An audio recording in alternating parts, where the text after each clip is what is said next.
জনাব মোহাম্মদ শাহাবুদ্দিনকে তার মূল্যবান ভাষণ প্রদানের জন্য অনুরোধ জানাচ্ছি।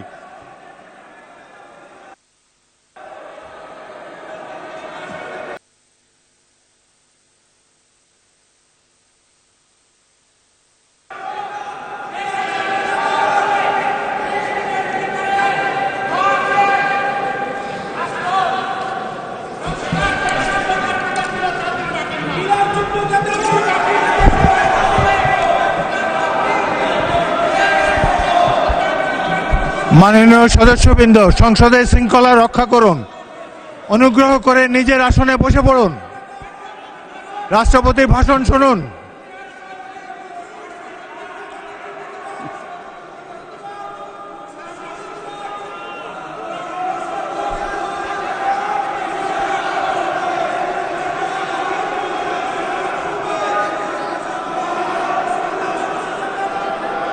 বিসমিল্লাহির রহমানির রহিম। সম্মানিত সংসদ নেতা ও প্রধানমন্ত্রী, জনাব স্পিকার ও ডিপ্টি স্পিকার, হিজ এক্সেলেন্সিস,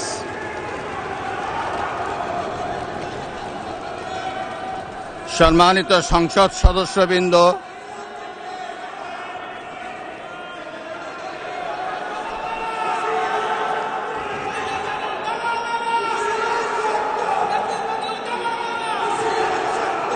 আমন্ত্রিত অতিথিবৃন্দ,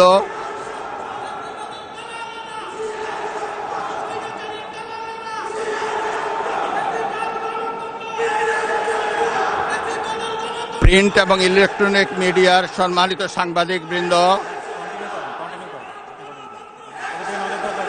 আপনাদের সবাইকে জানাই আন্তরিক অভিনন্দন ও শুভেচ্ছা।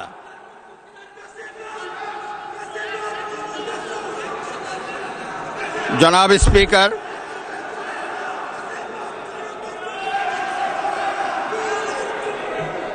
ত্রয়োদশ জাতীয় সংসদের এই উদ্বোধনী অধিবেশনে বাংলাদেশের ইতিহাসের এক ঐতিহাসিক মুহূর্ত। হাজারো শহীদের রক্তের সিঁড়ি বেয়ে দীর্ঘ ১.৫ দশকের ফ্যাসিবাদী শাসনের অবসানের পর একটি শান্তিপূর্ণ, অবাধ, সুষ্ঠু ও নিরপেক্ষ নির্বাচনের মাধ্যমে নির্বাচিত প্রতিনিধিদের নিয়ে এই মহান জাতীয় সংসদের যাত্রা শুরু হয়েছে। ত্রয়োদশ জাতীয় সংসদ নির্বাচনে অংশগ্রহণকারী সকল রাজনৈতিক দল এবং এই নির্বাচন আয়োজনের সঙ্গে সংশ্লিষ্ট সকলের প্রতি আন্তরিক অভিনন্দন। অবাধ, সুষ্ঠু ও নিরপেক্ষ নির্বাচন আয়োজনের জন্য নির্বাচন কমিশন, মাঠ প্রশাসন, আইন শৃঙ্খলা রক্ষাকারী বাহিনী সহ প্রজাতন্ত্রের কর্মচারীদের নিরলস পরিশ্রম